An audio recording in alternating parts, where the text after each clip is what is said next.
I'm sick and tired of everybody talking about his age. When you look at the age of Donald Trump, which is only a couple of years younger, who's got 91 felony accounts against him and goes on rants that make no sense. Yes. Ask her question about Joe Biden's age. And Democrat Congresswoman who stole a congressional seat from her dead husband attacks Donald Trump because that makes sense. If you are insane, I think she's a communist. Do you think she's a communist, Michael? I think they're all communists. Aren't they all communists? Isn't that what we call each other now? So Alexei Navalny dies in a Russian gulag prison north of the Arctic Circle because his political enemy, Vladimir Putin, put him there. And he dies under some circumstances. They say he died of sudden death syndrome. You know, in the Soviet Union, about 30 million people died of sudden death syndrome. They starved him to death and they shot him and they killed him and they did all kinds of things. But amazing stuff. Alexei Navalny dies. And what do the Democrats do? Never let a crisis go to waste. They blame the Republican Party for the death of Alexei Navalny, which is almost all the proof you need to conclude that the Democrats somehow killed Alexei Navalny. Did he hang himself in his jail cell when all the cameras were turned off and all the guards were gone? Because that's been known to happen. Maybe like Hillary Clinton's old boyfriend, Vince Foster. He rolled himself up in a rug and then shot himself in the back of the head. Could be something like that. But the Democrats are so demented, they're so insane, that from Joe Scarborough on MSDNC to Debbie Dingell and beyond, they're all nuts. They're like, well, the Republicans, it's Alexei Navalny. President Trump made a comment about Alexei Navalny dying, and that infuriated. But President Trump put out his new gym shoes, also the $399 golden high-top gym shoes, and they sold out immediately. And it'll be another giant successful business that will be worth enormous sums of money because he's a businessman, unlike the Biden family, for example, where they take in millions of dollars from overseas, but nobody's got a pair of shoes to show for it, or a necktie or anything else.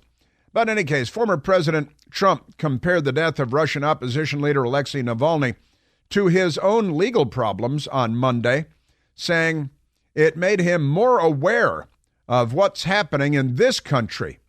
The remarks about Navalny are Trump's first since the 47-year-old's death in prison, which President Biden has blamed on Russian President Vladimir Putin. But all of his minions are blaming the Republican Party, who are all communists now, at least if you watch MSDNC and Morning Joke. And it's Trump's fault. I've seen multiple Democrats blame Trump for it. And CNN fake news correspondent and communist agitprop vehicle MJ Lee at CNN actually asked President Biden whether the Republicans in Congress have blood on their hands because Putin killed Alexei Navalny. And that makes sense in the brains of some mentally ill people, some demented people. It's, of course, as irrational as that. It's like saying Joe Biden shot John F. Kennedy in the head. He's old enough. He could have been there. Trump did not mention Putin in his remarks on Truth Social, and instead pivoted to a recitation of his complaints about prosecutors, judges, and Democrats conspiring against him, which they obviously are. On Friday, Trump was ordered to pay $355 million, a payment as part of his civil fraud trial decision, where there is no complainant, no aggrieved party, no one that sought to have charges filed against him, but a Democrat corrupt prosecutor, the state attorney general, and a corrupt judge, a very corrupt judge, Arthur Engoron, decided to rule on their own without a jury that he's guilty of, but not stealing from anybody. There is no one complaining. It is a third world banana republic, Soviet-style, communist-style verdict. And that's when they start accusing you of being a commie. When the more they behave like commies, the more likely they are to accuse you of being a communist, which is what is happening now. Yes, sir. All right, let's get to some money. There's so many things to get to. I do love the story out of the State Department. The State Department has urged State Department employees to avoid problematic terms like mother, father, and manpower. Antony Blinken sent out a State Department directive to State Department employees instructing them to refrain from using gendered terms like mother. They hate their mothers. Father, they don't have male genitalia. And manpower. In a recent internal memo, according to a report, Biden administration officials argued in the memo that gender is a social construct. No, it's a biological reality, and you're mentally ill. And that a person's gender identity, quote, may or may not correspond with one's sex assigned at birth, end quote. That is the February 5th State Department memo. The memo was obtained by National Review, and it's titled Modeling DEIA, Gender Identity Best Practices. And you should, how about manhole? Can you say manhole cover? You know, when you're driving on the road and your tires go ba-dum, ba-dum. Can you say manhole? There are all kinds of jokes available there, aren't there? Yes, there are. Assuming that an individual's gender identity, simply based on their appearance or name, quote, can be problematic, harmful, exclusionary. So you look at a woman and you say, that's a woman. But if you say, well, that's a woman over there, then you've broken the law at the Biden Gender Dysphoria Administration and the Gender Dysphoric State Department. They also say, don't pressure someone to state their pronouns. Commonly used pronouns include she, her, he, him, they, them, z, zir.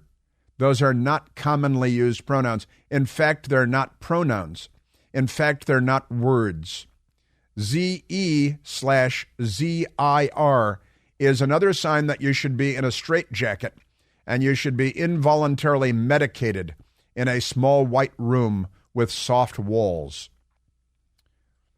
If people use Z-Zir, this is a personal decision that should be respected. Commonly used terms such as manpower, you guys, ladies and gentlemen, son/daughter, husband/wife, mother/father should be avoided, according to the State Department chief, and replaced with words like labor force. I was called my mother labor force. That was our nickname for my mother. She had 6 children and at least 1 miscarriage, 6 boys. So naturally we called her labor force. You shouldn't refer to people as ladies and gentlemen. You should say everyone or folks or you all.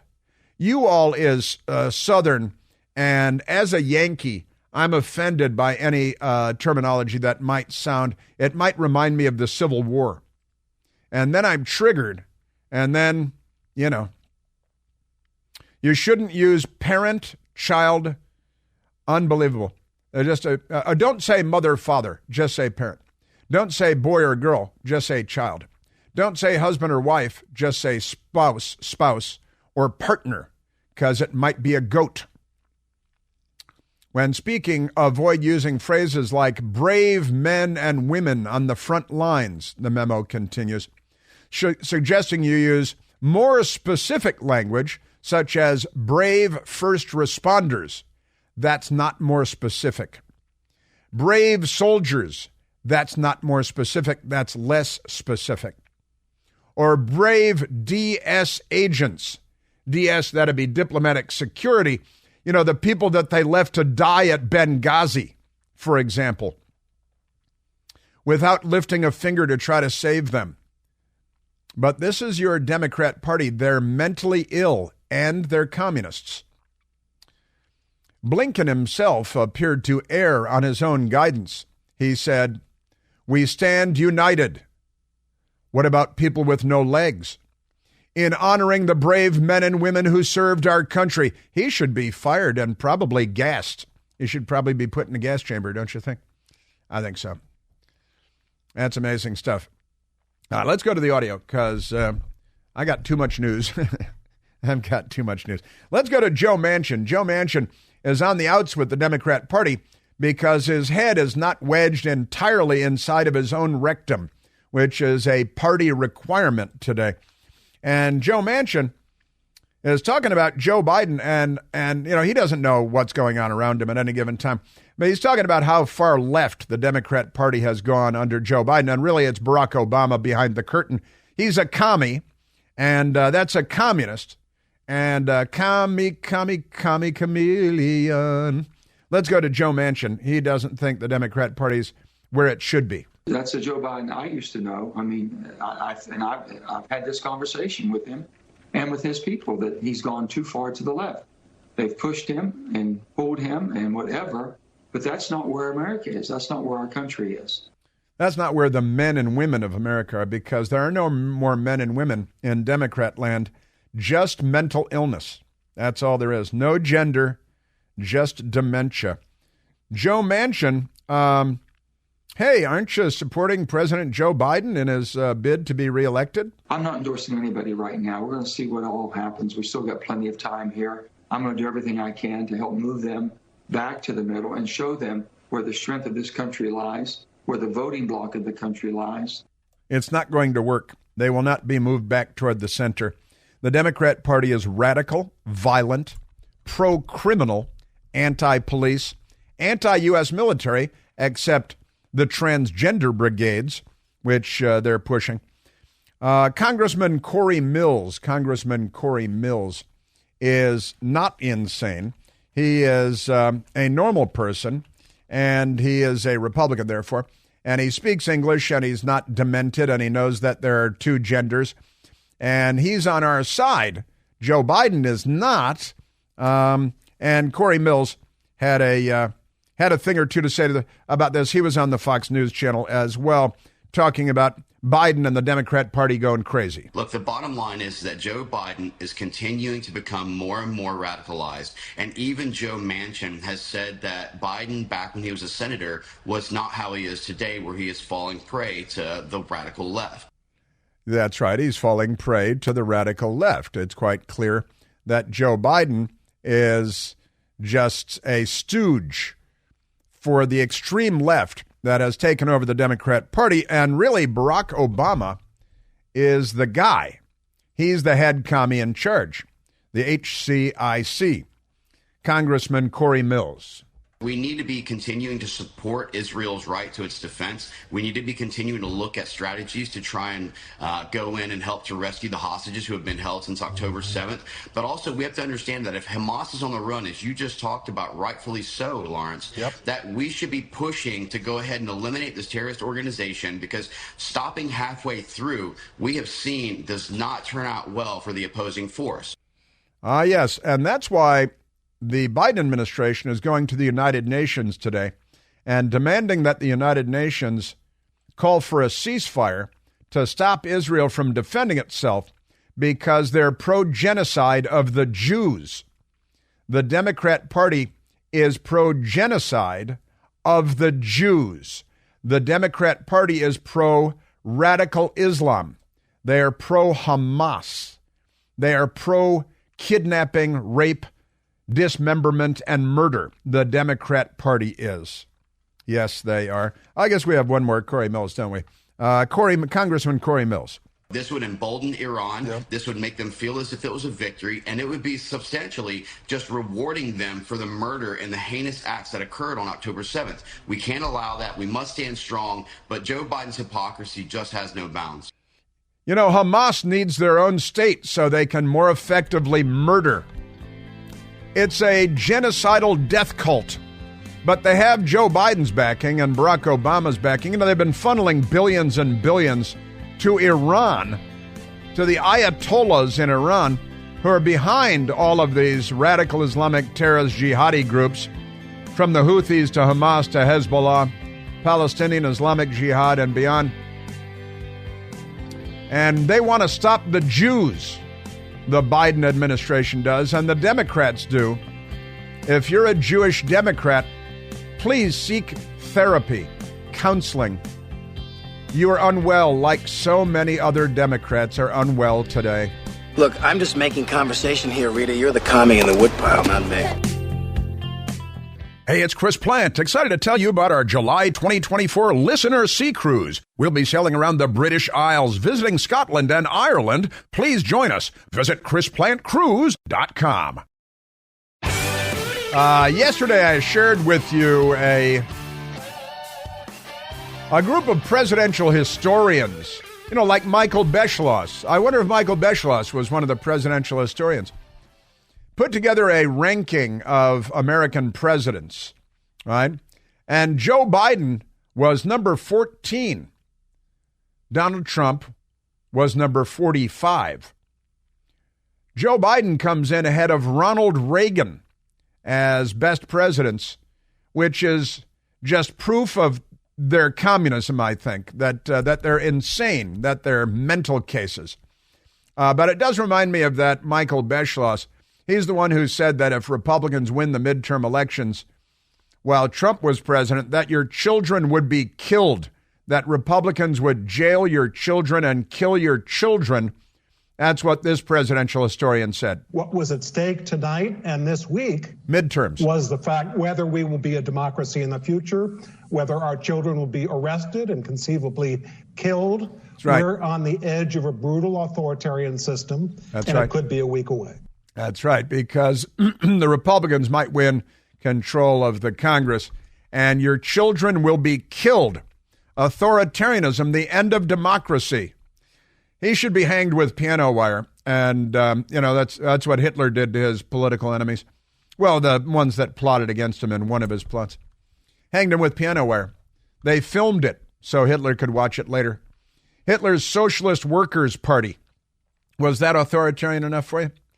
Yeah, amazing stuff. Well, the DNC today published the list that was put together of the best presidents, and they forgot Jimmy Carter. The DNC, the Democratic National Committee, left Jimmy Carter off of the list.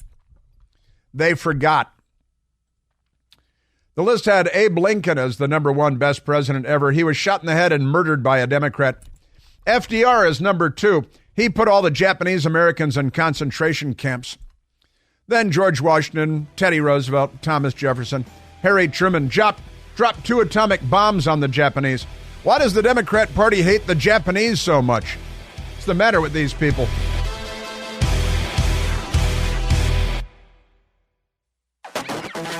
Nancy Pelosi is demented as well. The Democrat Party is like, for people that remember the Soviet Union, all the Soviet leaders were 100 years old.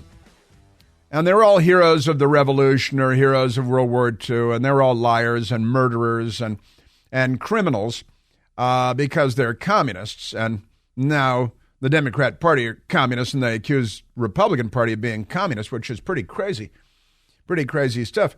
And Trump and the Republicans are responsible for the death of a Russian in a Siberian prison.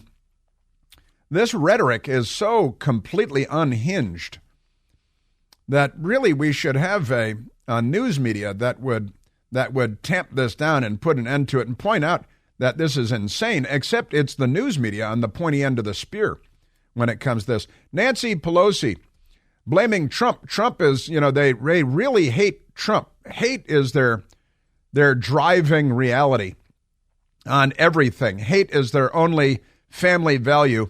And they start by hating their family. See, that's their thing. If they know who their families are, and only some of them do. But Nancy Pelosi railing incoherently about her personal hatreds. You wonder, what does Putin have on Donald Trump that he always has to be beholden to him? His buddy in vileness. His buddy in vileness. You got to wonder what Putin has. What are you talking about? President Trump has done nothing but pressure NATO countries to contribute more money to the common defense. And as president, he was successful in getting, I think, 8 NATO countries to contribute more to the common defense. He had to embarrass them and shame them a little bit. And you remember when he lectured them at the UN about not depending on Russia for their natural gas. And then somebody, I don't know who it was, blew up the Nord Stream 1 pipeline and the Nord Stream 2 pipeline underneath the Baltic Sea, sending natural gas from Russia to Germany. President Trump warned them, don't become reliant, dependent on Putin for your energy. Are you idiots? And we, of course, wanted to provide them with natural gas ourselves, liquefied natural gas that we would produce over here and ship to them over there. And the Democrats put the kibosh on that because they want Europe to be more dependent on Putin. So who's Putin's puppy? Who's Putin's poodle? Honestly, you people are insane. Pelosi, and she was on CNN. No, it's MSNBC. Oh, it's MSDNC again. With Jen Psaki, who has a TV show because she was a Biden administration official. Right? On CNN, Jim Sciutto has a show because he was an Obama administration official. Jake Tapper has a show. He's a former Democrat Capitol Hill staffer.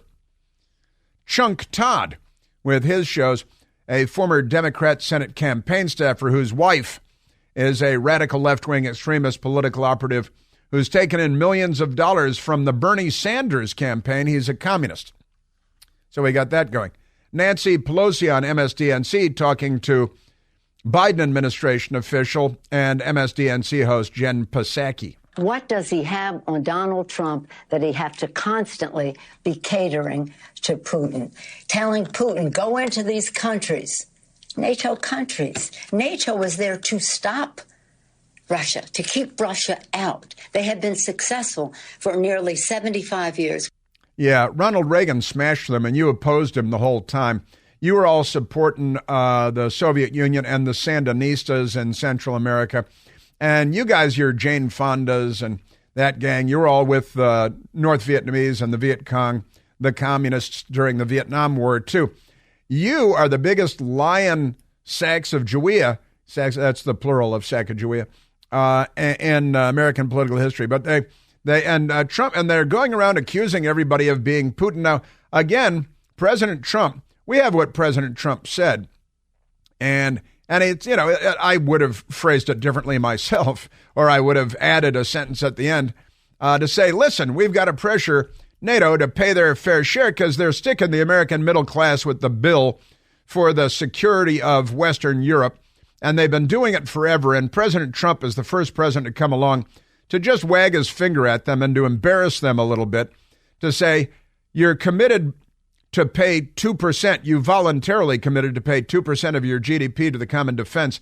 Now pay it. One of the presidents of a big country stood up and said, well, sir, if we don't pay and we're attacked by Russia, will you protect us? I said, you didn't pay? You're delinquent? He said, yes, let's say that happened. Let's say that happened. I would not protect you. In fact, I would encourage them to do whatever the hell they want. You got to pay. You got to pay your bills. Everybody laughs and claps because those are the taxpayers that are paying out of their paychecks, out of all of our paychecks, to fund the defense of Europe against Russia while they complain about us. And they deserve a good slap. And that was, and he threw in, let's say that happened. Let's say he's telling a story. And he's talking about how he pressures our NATO allies to pay more into the common defense because they've been ripping us off. They've been robbing us. They've been stealing from the American middle class. And honestly, I've said it before. My father went over there in a one-seat Navy airplane and killed Germans in France. My grandfather went over there as a doughboy in World War I and killed Germans in France.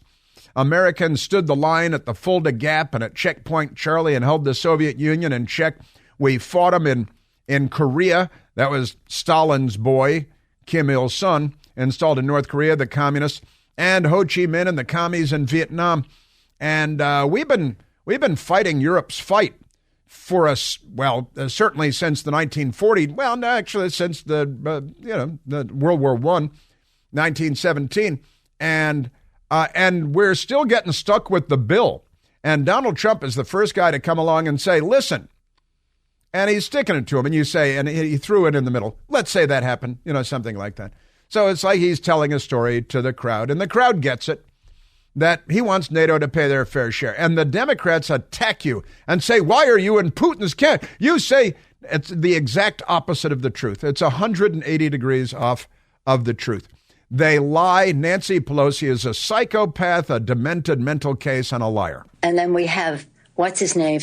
I usually have him nameless, saying he doesn't support NATO and encouraging Russia to invade NATO countries. Lie in Sacagawea. And who's the fake journalist there? Jen Psaki? It's a literal Biden administration spokeswoman who is not a journalist at all, but a shill for the far left now, since the far left took over the Democrat Party, and for Joe Biden.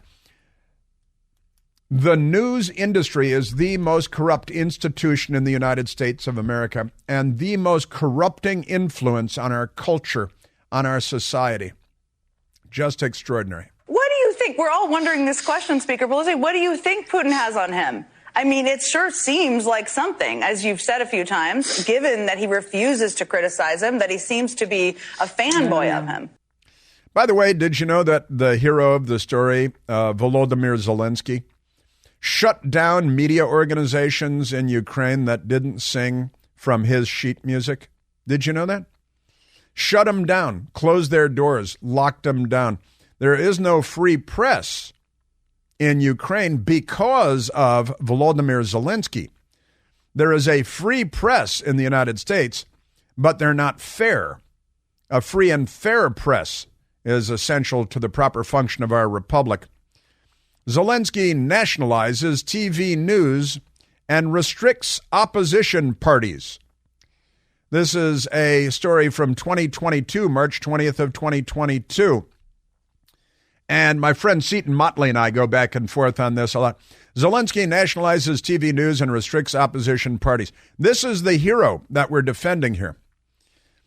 Ukrainian President Volodymyr Zelensky invoked his emergency powers under martial law to suppress several opposition political parties and implement a unified information policy.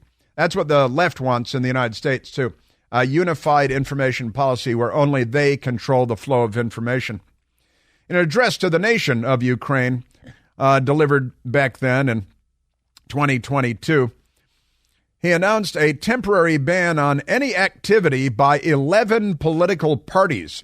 The ban includes the opposition platform For Life Party, which holds 43 seats, Ukraine's national parliament. Opposition platform For Life, a pro-Russian party, banned that one.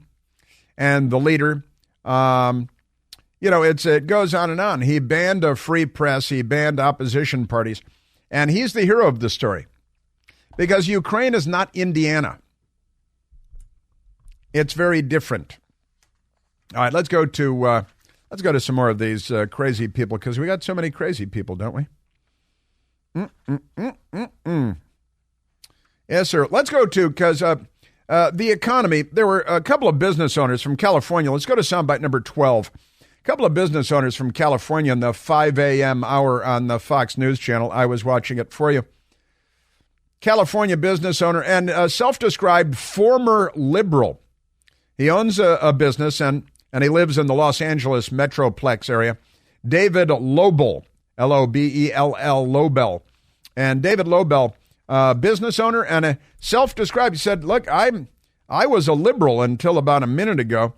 But I tell you what, if you want to fix that in somebody, just send them to California and have them try to operate a business. Well, I really think that if you want to take people and move them away from liberalism, have them live in California and try and run a business for a few years.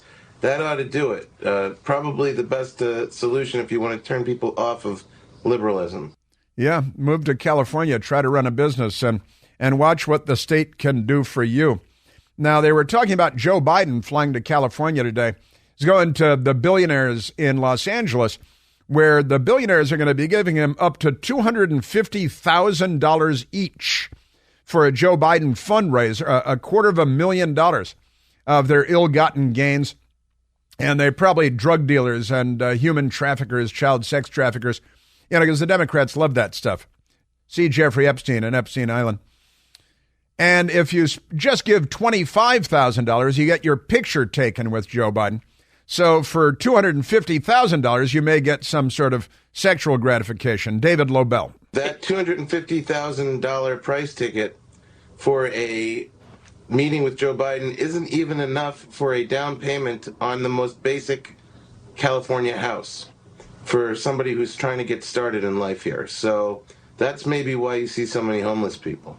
Yeah, and he's talking about, and his fellow business owner there was saying, I wish Joe Biden would get in the motorcade and drive around L.A.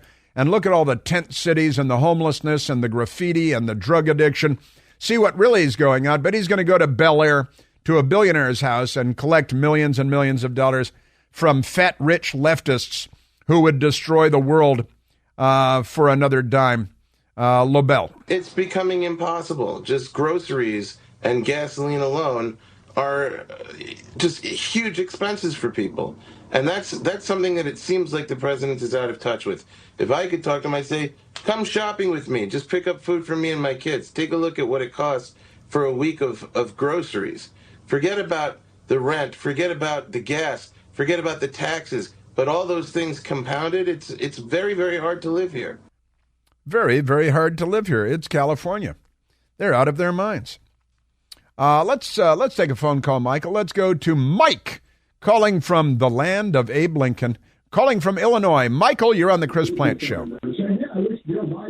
Uh-oh, Mike walked away. He's got his phone on speaker, and he walked away from the thing, and that's always an issue, isn't it? Got to stay. You're on hold. You're waiting to go on the radio, and then you walk away from the phone. That's never a good thing, is it? He's not there. He's not coming back.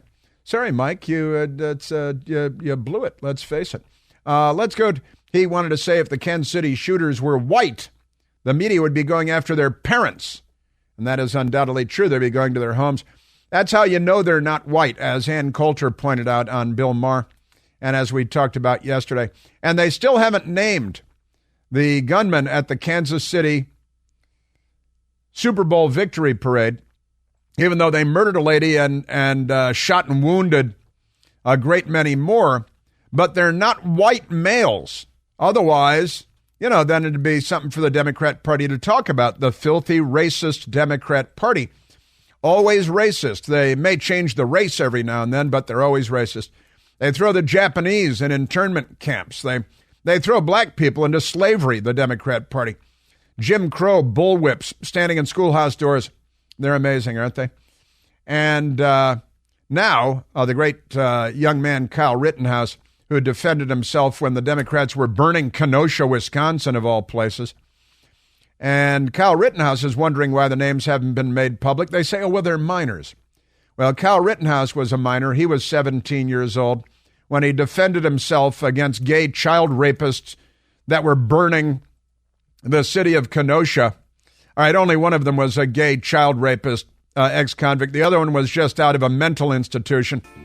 And they were attacking him while the city was burning Kenosha, Wisconsin. Democrats were burning it like they were burning so many of our cities across the country.